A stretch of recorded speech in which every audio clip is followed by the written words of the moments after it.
together each day. Where there's a will, there's a way. The views and opinions expressed on Trudging Together are solely those of the host, co-host, and our guests. They do not necessarily reflect the views of any organization, fellowship, or other entity, and definitely not your boss, your neighbor, or that one guy in your home group. The content of this program is not intended to replace medical, psychological, or professional advice. If you're looking for that, please seek guidance from qualified professionals who spent way too many years in school. What you'll hear here is based on lived experience, recovery journeys, and the occasional bad coffee-fueled joke. Trudging Together is not affiliated with any 12-step fellowship. We are simply people sharing our stories and walking this path together, one day at a time. Thank you for joining us, and remember, recovery is serious business, but that doesn't mean we can't laugh along the way. Sober Saturday. I didn't have enough guts, but I was going to start out with good morning, Vietnam. I don't know how many people would get that joke or that it would fly very well anymore. I think I'm just going to shave this one part because I'm starting to get wings. This part grows faster. This part and this part. Happy Saturday, everyone. I hope you're having a good day. I just been arguing with Chat GPT this morning because I'm like, hey, take this picture. It's really blurry. All right. In fact, I'm just going to show it to you. And if actually it did a really, really good job. I'm going to share it with you because you can use Chat GPT for a lot of things, right? I was just cleaning up a picture here. See, it's all kind of blurry. Look how more vivid that is. That's a lot better. But it's like I couldn't generate or anything, the image, because this request violates our content policies. I said, it's my picture. It violates nothing. It's like, okay.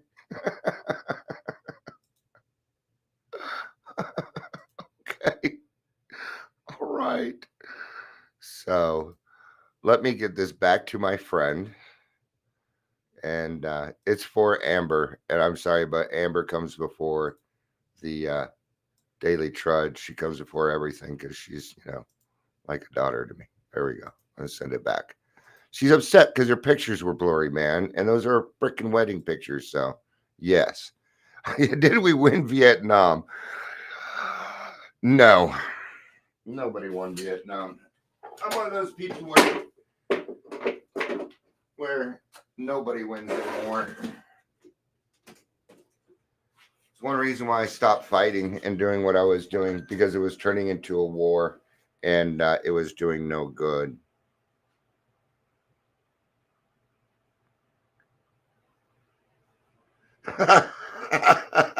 It fucked it up bad.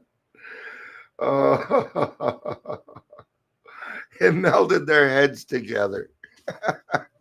It melded their heads together. I shouldn't be laughing. I should not be laughing. I should not be laughing at this. I'm going to show it to you. Look, he doesn't even look like that. All right. We're done screwing around. Yeah, it did, Amber. I'm sorry. I tried. I'm going to try again with it. Sometimes you have to give it specific directions. I'm sorry, dude. I'm sorry, honey. That sucks. I'm still kind of riding high off yesterday. It's been a little bit since I've been able to help a couple people get off the streets, but I'm going to tell you the story. I've kind of been telling it anyway, but yeah, and all that stuff. Fused in love is what Leisure says. Good morning, Michelle. Good morning, Leisure. Good morning, Amber.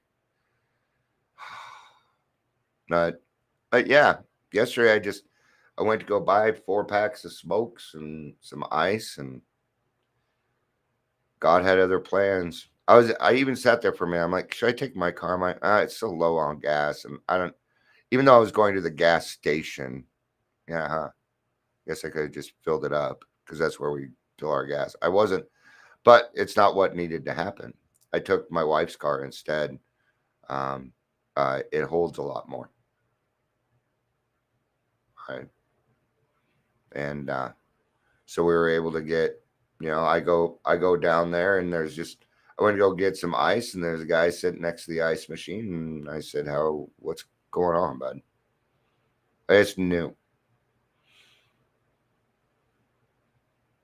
Yeah, I just knew. I'm not going to go over the whole story. It's not really my story to tell, is it? It's their story. But God was working in their lives yesterday. They hadn't done meth for 4 or 5 days. Perfect time to get somebody. They need last night they got to sleep in a real bed for the first time in a while. But it's more than that. A mom got to sleep, actually get some sleep last night because she knew that her daughter was in a safe place.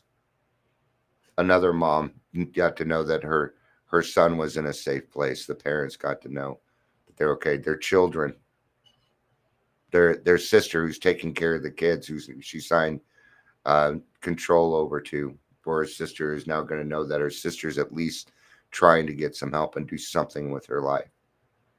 And who knows, maybe by Christmas she'll see her kids. Who knows? But I do know by the holidays that their lives are going to be much better. And thank you, God, for and this started happening weeks ago. When I decided to walk into the community reach center after the 2:00 meeting, I went to the crisis center and sat down and just had a conversation. It all started there. And then they said, hey, somebody else stopped by. Can you check into these people for us? Turns out I already knew Layla and Jimmy. I'd just forgotten because I suck at names, over at Fourth Dimension. That's where I took them yesterday. They even they're going to be sleeping in separate beds in separate houses, but they'll be around each other all day. So they're going to see each other. They're going to be able to spend time together. They're going to be able to grow as a couple, as a family. Pretty cool stuff, man. That's what we get to do. That is the stuff that we get to do. Okay? We got to save somebody's life yesterday. At one point, the manager came out. They're like, you can't sit out here. But because we do what we do, we get away with certain things. And I said, hey, because he was not being rude about it at all. He was being as nice as he could. And I could tell he hated saying it, because I could tell he didn't believe it, but he's got to keep his job. Yeah, I could tell he didn't agree. And I said, we're only going to be here about 10 more minutes. I'm actually helping them pack up, and we're going to go get them some help. And he was like, cool, right on. Yeah. Isn't that a much better answer than, hey, you got to go away? So maybe I can go back there. Maybe they get a lot of people and go to that guy and say, hey, if you get more people down here like that, call me. Here's my number. I'll come over and see if I can help, instead of just booting, because clearly this guy has a servant's heart. See how it went from one thing to another. Look how many people are involved in this, like 10 people that didn't even know they were involved in it, that ended up doing the right thing. And I guarantee last night, even that manager was able to go to bed saying, you know what? It felt much better helping those people than being a dick. Thank you. Now he's got gratitude. Yeah. So if you think that what you're doing isn't affecting other people, you might want to think again. Man, I have no idea how many people I actually helped. I wouldn't mind knowing. It'd be cool to know, but I don't think I'm ever going to know. I mean, people list my stuff in a lot of different places. Like Jimmy, he's been posting me in Recovery Warriors, and these are groups I'm not in. The Alumni La Junta for what's it called? Something Ford, not Rocky Ford. No, maybe it's just the La Junta. I don't remember, but it's a recovery place. All right. Leisure says, it's so beautiful when God appears. I'm grateful that you changed your life and were available and aware. That's how God works, and that's how recovery works. Amen. Thank you, brother. That is how it works. And isn't it nice that we get to be a part of it? So, you know what time it is? Yep, it's that time. It's time for Dion's Daily Funnies. where we tell bad jokes, good jokes, hilarious jokes galore. They're hit or miss. They're hit or miss. Yeah. What did the vet say to the cat? How you feline? Like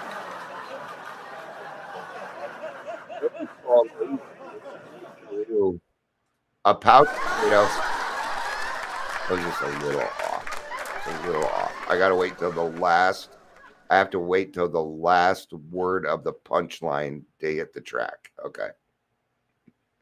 I'm learning here. What happens when M&Ms can't agree on anything? Well, they reach an impasse. Perfect. See, I got it that time. We're going to do one more joke so I can practice a little bit more. What do you call a fake noodle? An impasta. An impasta, my friends. It worked out really well. Let's get to it. Let's get to it. Welcome to Daily Trudge. My name is Dion. I'm your host. I am your host. I've also got grandkids today. If you're here, please say hello, whether you're watching the live or the rewatch. And my wife's finally going to be home tomorrow. 3 weeks. 3 weeks. Kills me, man. I've been doing the best that I can, but when she gets home, I'm going to go to sleep for a day. I'm not doing everything that she does because there's certain, like she's taking care of her dad is what's going on. And I can certainly be pliable. I've eaten up a lot of my wife's time as an alcoholic. So I tend to be willing to sacrifice when she wants to do something. It's something that we do for each other. She's sacrificed a lot for me too, to be able to do what it is that I want to do, which is help people out. In fact, she has a rule. I'm not allowed to work unless I'm helping other people. And if you think I'm going to go against what my wife says, well, yeah, no, that ain't going to happen. Just like I was talking with the grandkids earlier, because we were talking about the cats. Because we have one cat, he only goes after girls' feet. But there's never any other males really around for him to see, because he doesn't attack mine. I'm head of the pride. So he's not going to fuck with me. No, I'm the one that feeds him and protects him, and right. And we were talking about being a Miller and stuff. It was just, oh no, it was kind of cool.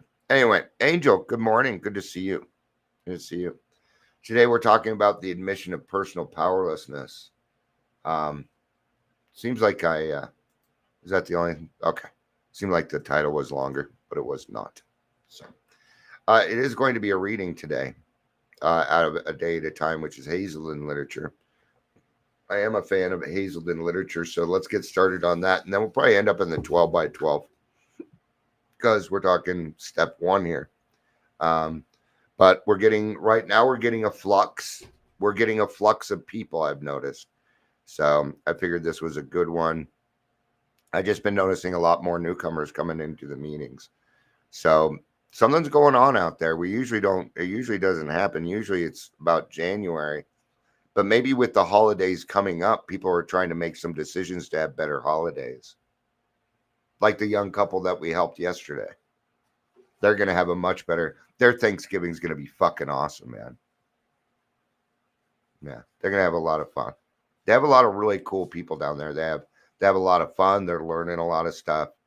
What they do at Fourth Dimension is they don't really make you work. They put a roof over your head, and then they help you get stable in your spirituality, and then they help you find a job.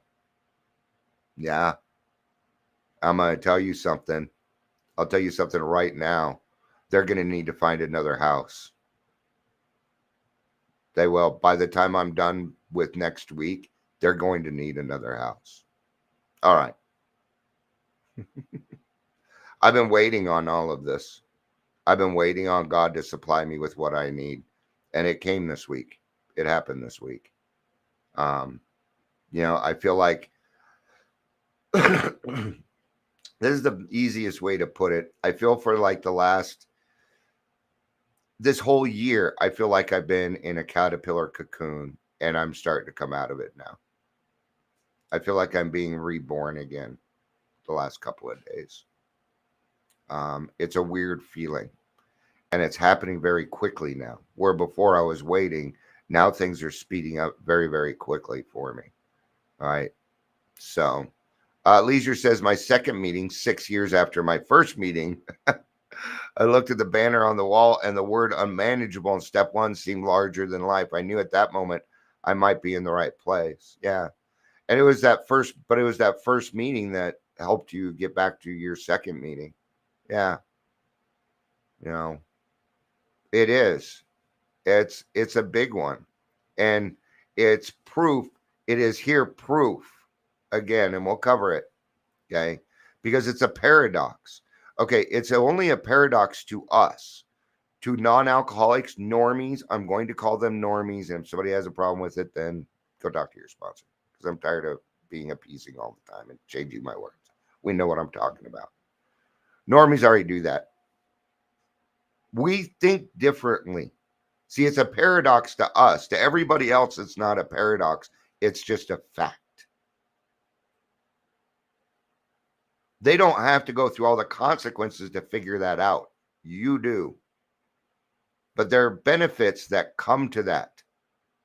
Okay. As a newcomer, I was told that my admission of powerlessness over alcohol was my first step toward freedom from its deadly grip. Good morning, Patricia. Good to see you. Hope you've been doing well. Been a minute. Figured you were out there living life. But it's good to see you. Right? I soon came to realize the truth of that fact. In that regard, surrender was a dire necessity. We always need to get to these bottoms. The mucky muck. The hard stuff. Okay. So if we can make it so the consequences hit them instead of waiting for the consequences, we might be able to save some time for them. We do it all the time by meeting people where they're at. It's often I'm talking to somebody and they're like, yeah, I haven't had a DT.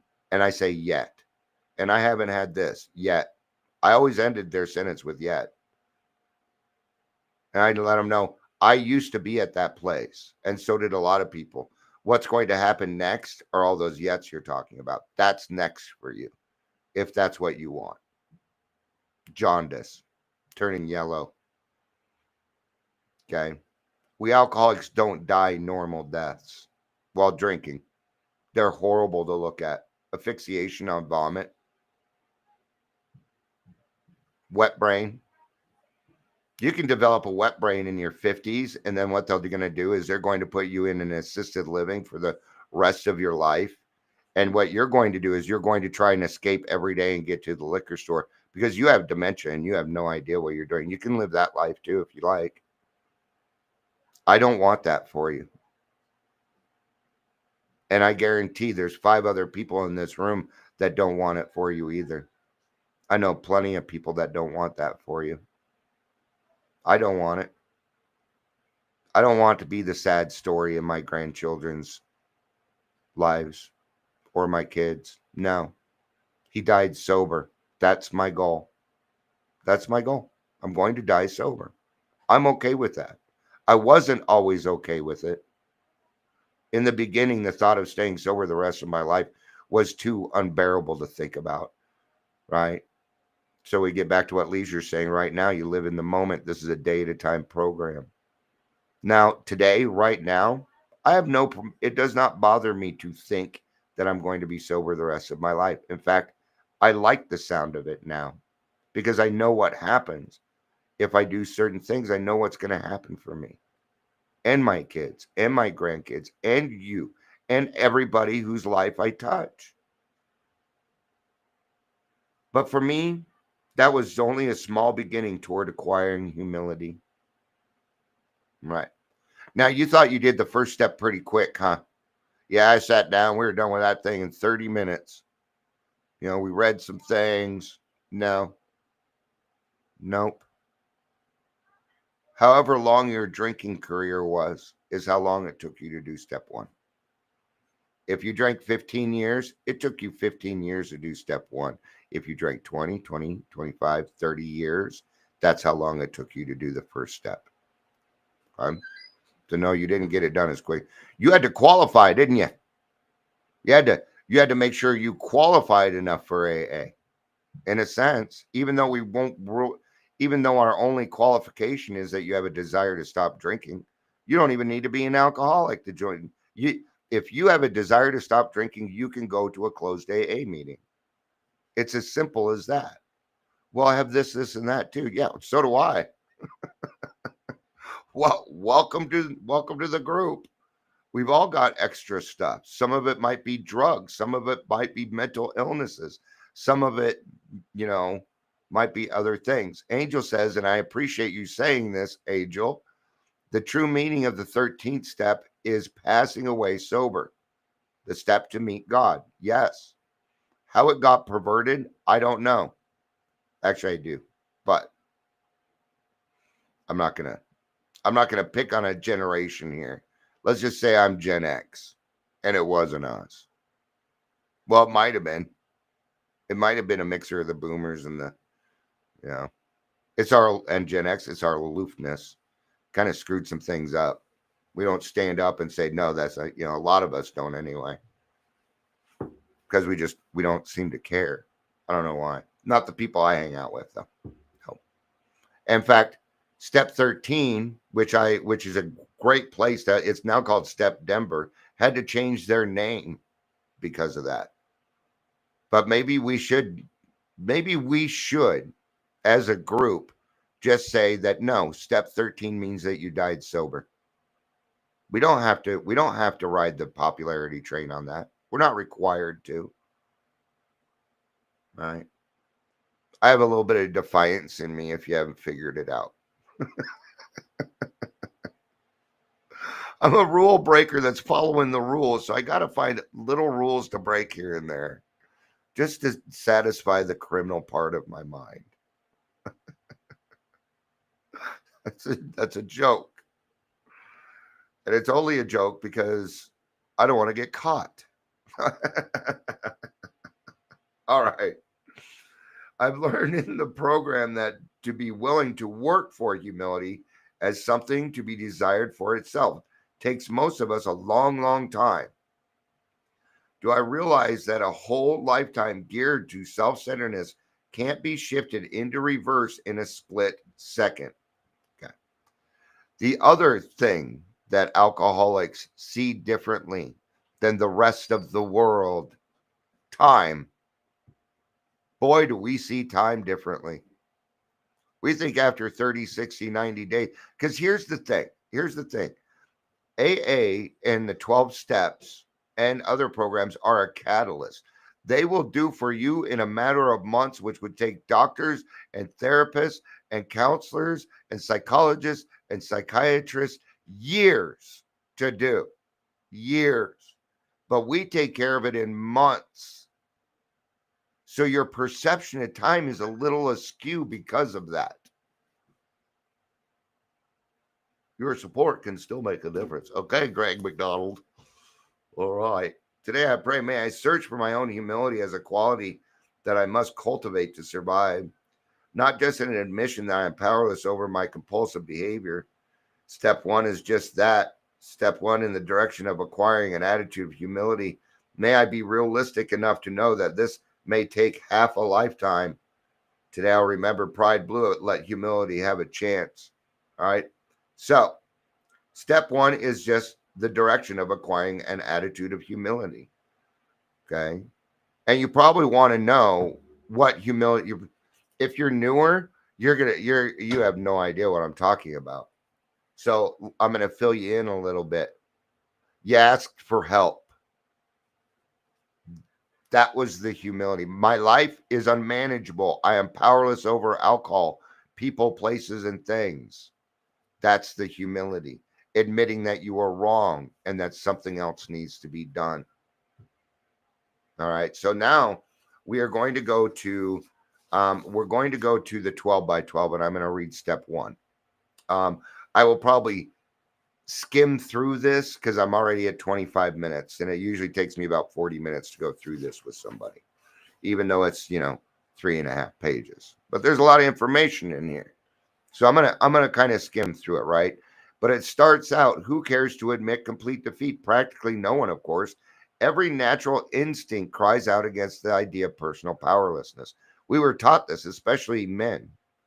You got to take care of your problems yourself. Don't be going around crying and dumping your problems on other people. Don't share your feelings. Or maybe you did share your feelings and it wasn't received very, very, very well. All right. I've been through that. Give me a second here. I got to have somebody close the door. I'm just going to close my door. There we go. Kids are watching TV. Yes, Patricia, my room is blue now. I've got all sorts of stuff to look at. There's a lot of little things behind me that you can search for. So, yeah, I did that about 3 weeks ago. Right. The last thing I put up was this. Amber gave me that. I thought it fit perfect there because I love the Broncos and I absolutely love our servicemen because I love my freedom. So, all right. So it says, it's truly awful to admit that glass in hand, we have warped our minds into such an obsession for destructive drinking that only an act of providence can remove it from us.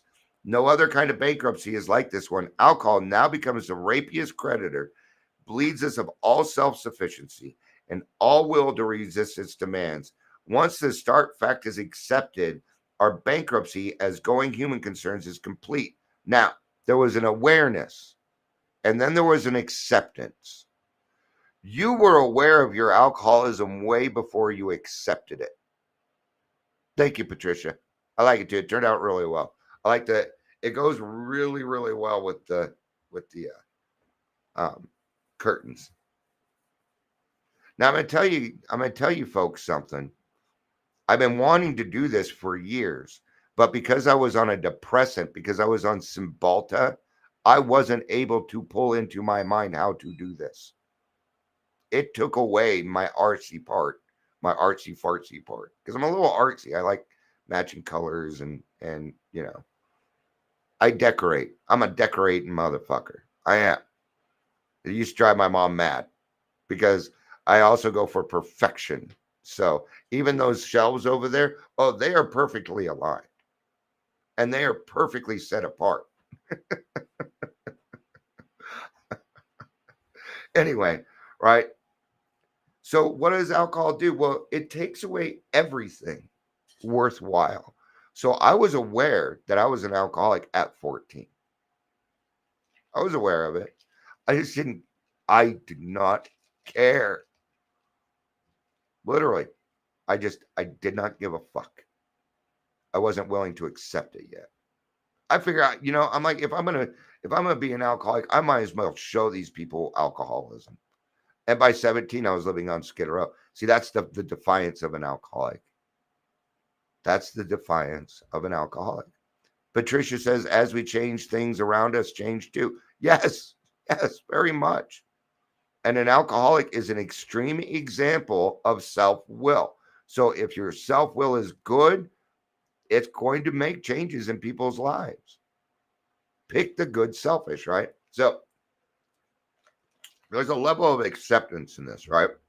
But upon entering AA, we soon take quite another view of this absolute humiliation. Humiliation and humility are two separate words, you silly alcoholic.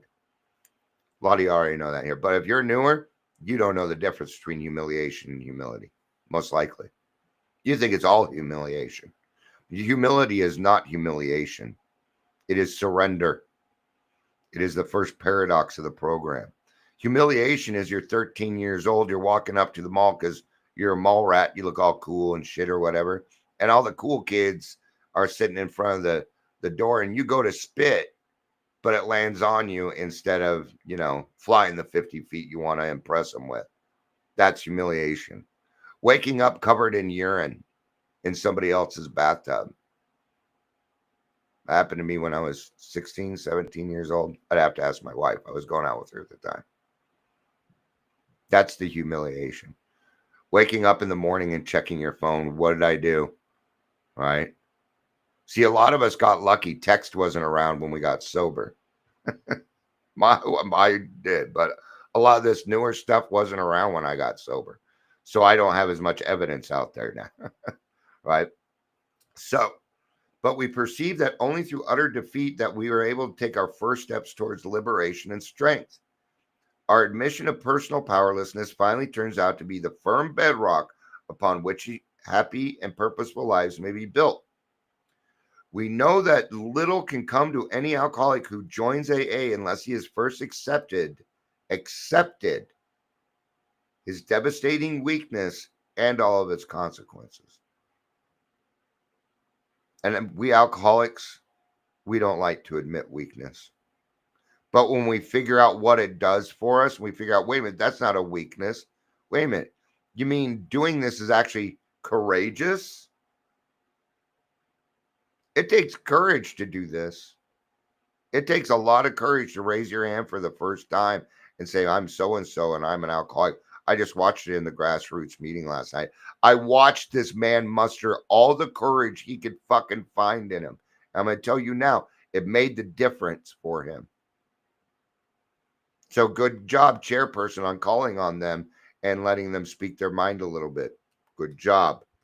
That's what we do. It was awesome. You could even see the hope in the guy's eyes when he fucking laughed. You could see it. It was so cool. Right? Until he so humbles himself, his sobriety, if any, will be precarious.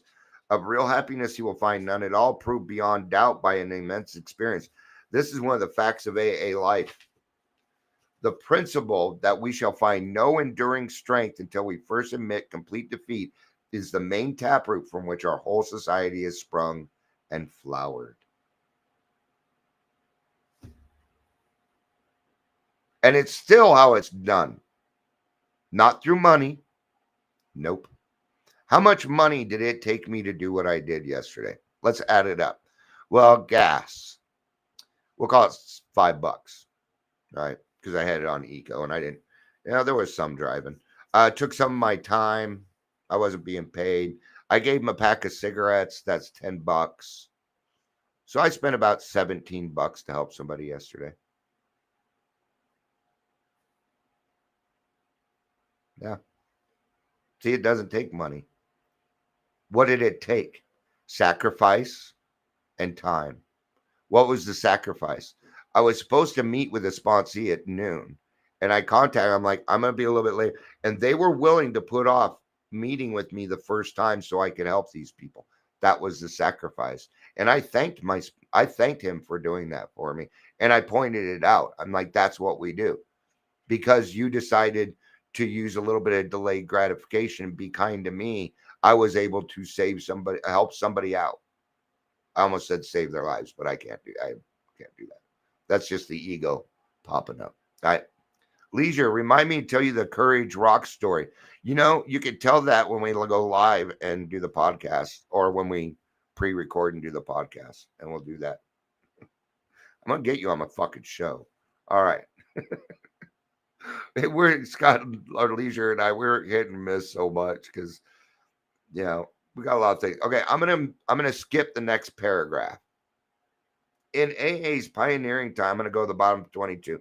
None but the most desperate cases could swallow and digest this unpalatable truth. Even these last gaspers often had difficulty in realizing how hopeless they actually were. But a few did. And when these laid hold of AA principles with all the fervor with which the drowning sees life preservers, they almost invariably got well.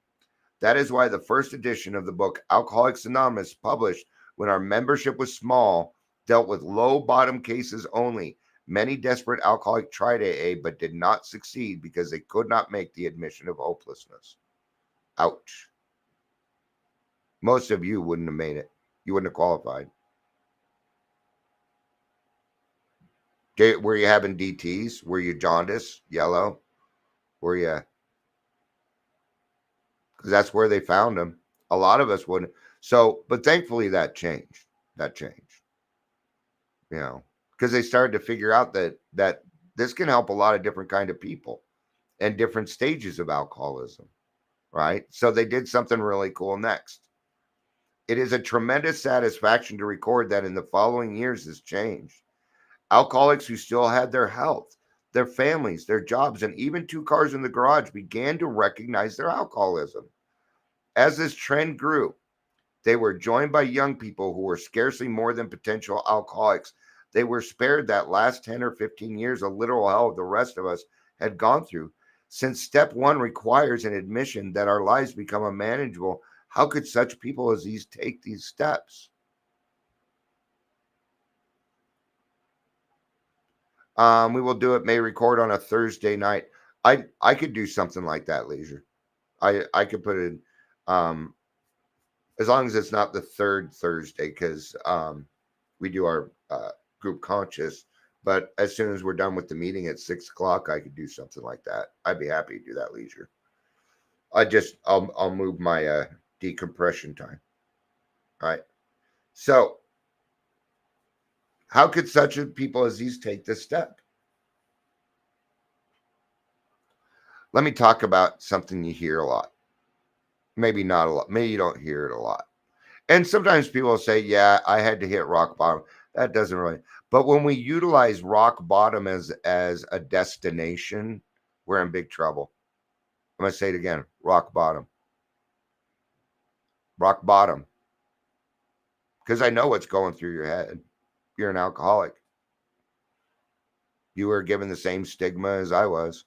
You're thinking of a brown paper bag underneath a bridge. That's rock bottom. Well, wait a minute here. Didn't it just say a lot of other people came in and were spared having to go through a lot of that? Huh.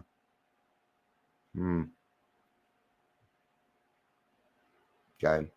This is my belief and my opinion, and it's opinion only. Okay. But I went pretty far down. I had jaundice. I was given 6 months to live. There is no rock bottom. There's one trap door after another until you asphyxiate on your vomit or you go crazy. There is your bottom, and there is your bottom only. This whole you got to get sober for yourselves. Bullshit, bullshit, bullshit. You can get sober for any fucking reason you want. You drank for any reason you wanted to. You can get sober for any. I don't even care if you're lying to yourself. If it's a start, it's a start in my book. I am not going to make hard terms for somebody to get sober. God didn't do that to me. Nobody else did that to me. I am not going to do it to somebody else. I'm not going to determine their willingness. I'm just going to do what God tells me to do. All right.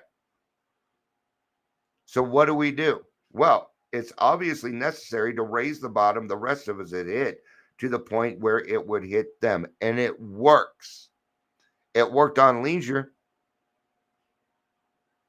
It worked on me. It worked on almost every single person in this room. Leisure even admitted it earlier. He's like, my first meeting was my second meeting 6 years after my first meeting.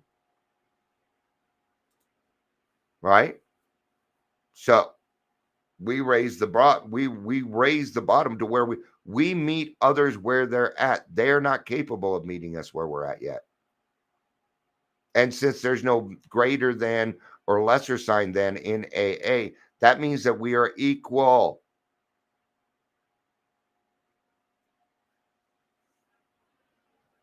So let's stop using these end-all words. Okay? We don't determine that part. I have met people that I know a few people that went to treatment with me when I was 15, and they're still sober. They drank for 2 or 3 years, and they are still sober. They'll have like over 40 years of sobriety, probably close to 45. Actually, they'd be right behind. They'd be 2 years behind my mother, who has 47 years of sobriety. So they would have 45 years. If I would have stayed sober then, I would have 45 years of sobriety. I wasn't even close to done yet. So, yeah, it does work. I've seen it work. Right? Leisure says, I knew I was an alcoholic, and if I went to AA, that meant I would have to stop drinking. And there's a fear right there. I feel the fear right there. I had a fear of getting sober because there were too many variables, right? As an ego-driven and this is back what Leisure is saying, as an ego-driven alcoholic caught up in his drinking, I sure didn't want to stop that. Yeah. At least it was an identity. It's better than being a non-entity. Non-entities fade into the background and they die, right? By going back in our own drinking histories, we could show that years before we realized that we were out of control, that our drinking even then was no mere habit, that it was indeed the beginning of a fatal progression. To the doubters, we could say, perhaps you're not an alcoholic after all. Why don't you try some more controlled drinking, bearing in mind, meanwhile, what we've told you about alcoholism? Now, I can tell you right now, we don't really do that as much. I won't do that. I'm not that brave. No. Because if I'm like, well, go out and try some controlled drinking. No, I'm not making them drink, but I sure gave the suggestion, and I'm a trusted person. What if they die? I don't know. Is it on me? I know I know I'd feel really fucking guilty for a long time. I know I would. So that's up to you. I don't do that. What I will do is say, once you start drinking, what happens? Can't stop? Okay. But I'm not going to tell them to try some controlled drinking. I know it's suggested here, but I think we have better routes now. This attitude brought immediate and practical results. I'm sure that it did. It was then discovered that when one alcoholic had planted in the mind of another the true nature of his malady, that person could never be the same again. There it is. Angel says, I don't care to be on the research committee. Yeah, there we go. Yeah, I don't want to be either. No, we've had enough research. We know we have the solution. You either want it or you don't. I have to keep it that simple for myself when I work with other people. Or what I'll do is I'll put my sticky fingers in there and think I know something, right? But that person would never be the same again. If you go to Facebook, it says, what do you do? Mine says, I ruin drinking careers, because that's what I do. I'm going to do everything that I can within my power, even if you are not ready, to ruin your drinking career. Now, what I don't want to do is piss you off. I may still do it, but it won't be on purpose. I have had some people send me texts in the past, Dion, fuck you and fuck your program. But I didn't really piss them off as much as I did confront them on their alcoholism.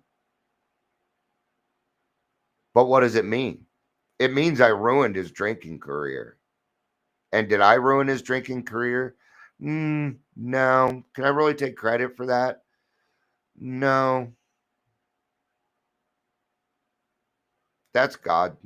That's God. That's God allowing me to do that. So thank you, God. I can't really take credit for that either.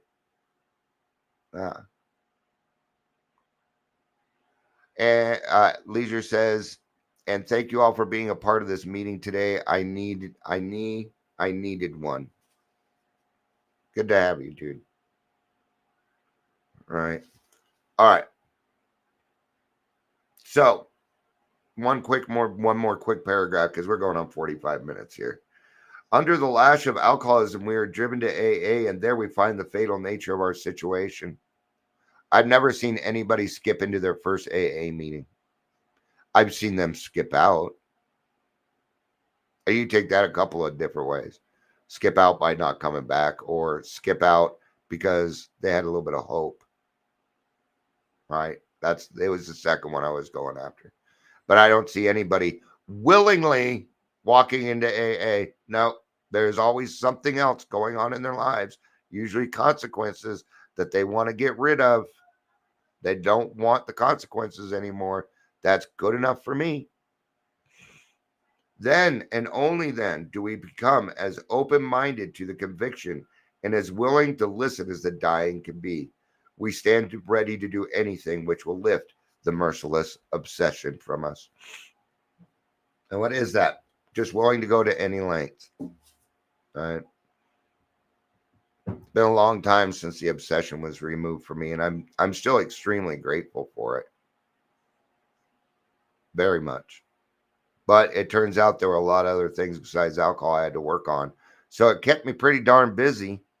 See, I'm so busy working out the other problems, I don't I I don't think of it. So, all right, thank you everybody for being here. I appreciate it. I love you. You know I do. Peace out and keep